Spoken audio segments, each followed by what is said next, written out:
만든다는 게 쉽지가 않은데요. 좀 주의하고 우리가 좀 골라야 될 점이 있을까요? 네. 우선은 좋은 재료를 선택하셔야 되겠고요. 그리고 적절하게 그 재료들을 배합하셔야 되고. 그거는 뭐 영원한 진리네요. 음식에 네. 있어서는. 예. 그리고 좋은 방법으로 만들고 또 예쁘게 데코레이션이나 포장까지 신경 쓰셔야죠. 예. 그러면요, 선생님 한번 만들어 주세요. 네.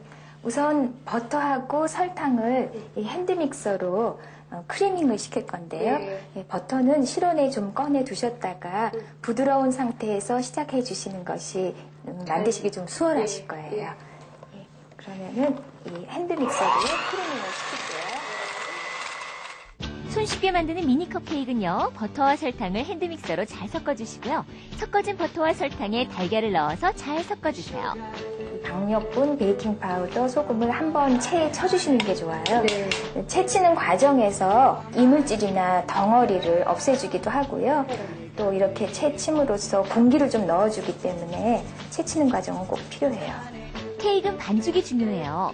핸드믹서로 적당한 농도가 될 때까지 골고루 섞다가 우유를 넣고 섞어줍니다. 바닐라를 넣는 이유는 이 바닐라 자체의 향도 내주지만요. 뭐 달걀 냄새나 이런 잡냄새를 좀 가려주기도 하고요. 한번 해보시겠어요? 네. 이 스푼으로 한 근데 이거 양은 어디까지 오게? 80% 정도 채워주세요. 80%만. 네, 네. 부풀기 때문에요. 이거 너무 많아요? 그 정도 괜찮아요. 괜찮아요. 마지막으로 일회용 케이크컵에 반죽을 80% 정도 담은 뒤 크림치즈를 하나씩 올리고 180도씨 오븐에서 15분 정도 구워주시면 맛있는 케이크 완성! 미리 예열시켜 놓은 오븐에다가 넣고 한 15분 정도 구우시면 되고요. 네. 다 익었나 확인하실 때는 이쑤시개로 저 가운데 부분 한번 이렇게 퍽 찔러서 반죽이 묻어 나오지 않으면 다 된 거예요. 어머, 선생님 너무 맛있게 구워졌어요. 이렇게 해서 아이들 왜 생일 파티 때. 네, 하나씩 이렇게. 들고 먹기도 좋겠고요. 네. 어머, 선생님 이렇게 포장을 하셨네요. 요거는 생일 파티 끝나면 또 가지고 나가는 것도 그럴 수도 좋겠어요. 있고요. 네, 돌아갈 네, 때요. 선물할 때도 네. 포장해서 하면 좋죠. 조금 어려워서 망설여지는 케이크. 이번 기회에 한번 도전해보세요. 집에서 만든 크림치즈 케이크면 어떤 케이크보다 맛있고 예쁜 케이크라고 환영받으실 수 있을 거예요.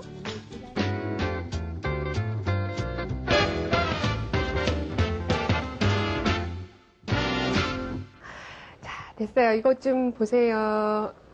이렇게 말 그대로 장육이에요. 색깔이 있게 진하게 졸여내는 건데 좀 더 짙은 색을 원하시면은요. 요때요. 이건 캐러멜 소스인데 요것을 작은 술로 하나 정도만 넣어주세요. 그러면 더 짙은 색을 낼 수 있어요. 근데 이제 이런 부분에 있어서는 취향에 따라서 하시면 돼요. 원치 않으시면 안 하셔도 되고요.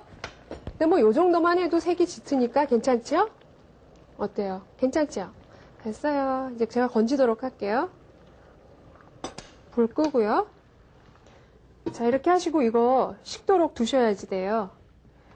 왜냐하면 식어야지 썰었을 때 그 모양이 아주 예쁘게 나와요. 그럼 우리 저거 식히는 동안에 그 두반장 소스를 만들기로 해요. 물론 마늘 소스 만들었지만 마늘 소스는 이따가 고기 위에다가 촉촉히 뿌려주고요.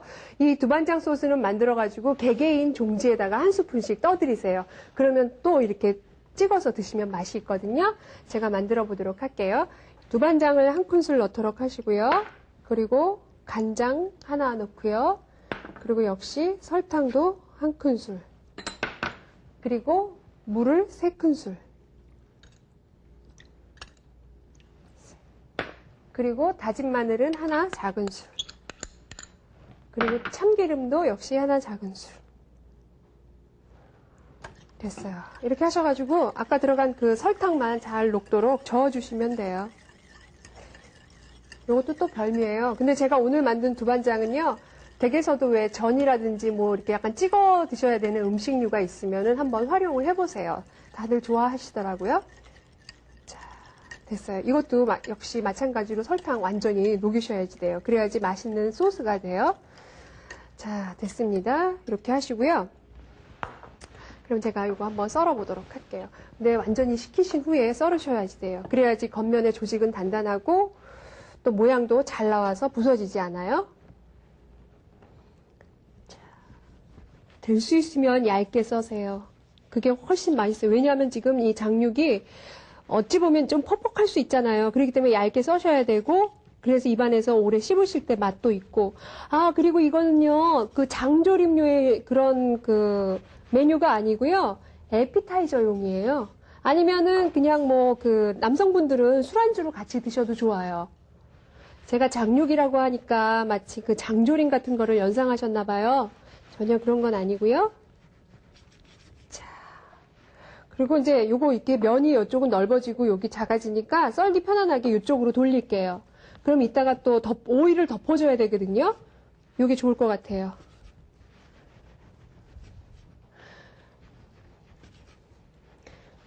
이거 하셔가지고요. 집안에 혹시 이제 뭐 커다란 그 행사가 있으면은요.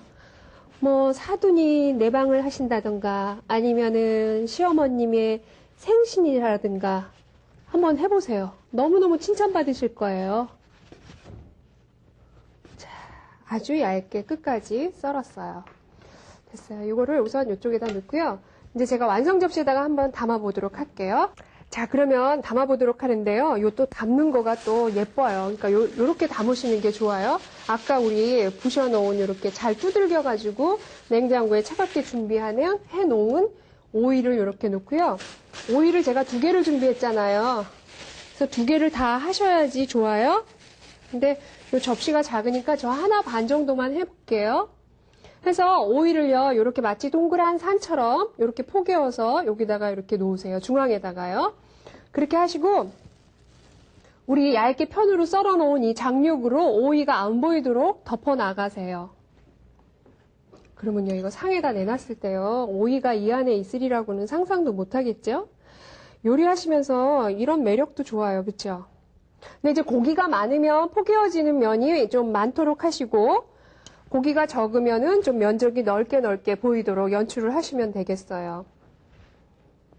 정말 고기가요. 손으로 만지는데도 여기 그 아롱사태 여기 있잖아요. 힘줄 있는데 막 끈끈해요. 너무 맛있게 잘 삶아진 것 같아요.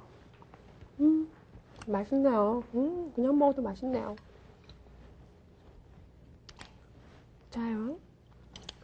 여기 보세요. 여기는 컸고 여기는 작아가지고 오이가 이렇게 보이잖아요. 그러면 이렇게 덮어주시면 돼요. 이거는 뭐 그렇다고 누가 이렇게 무너뜨리기 전에는 하나도 그런 게 변형이 없으니까 됐어요. 이렇게 싹 오이를 도포를 하셨으면은 여기에다 이제 마늘 소스를 끼 얹으면 되는데요. 이 요리는 차갑게 드셔도 좋아요. 그래서 하셔가지고 냉장고에 차갑게 보관하시고 역시 마늘 소스도 차갑게 보관하셨다가 식탁에 내기 직전에 이제 끼 얹으시는 거예요. 지금 보기에 소스 하면 우리는 항상 촉촉하고 왜 끈적끈적 해야 되지 않나 하는데 이것은요, 고기가 푹 이렇게 적셔지도록.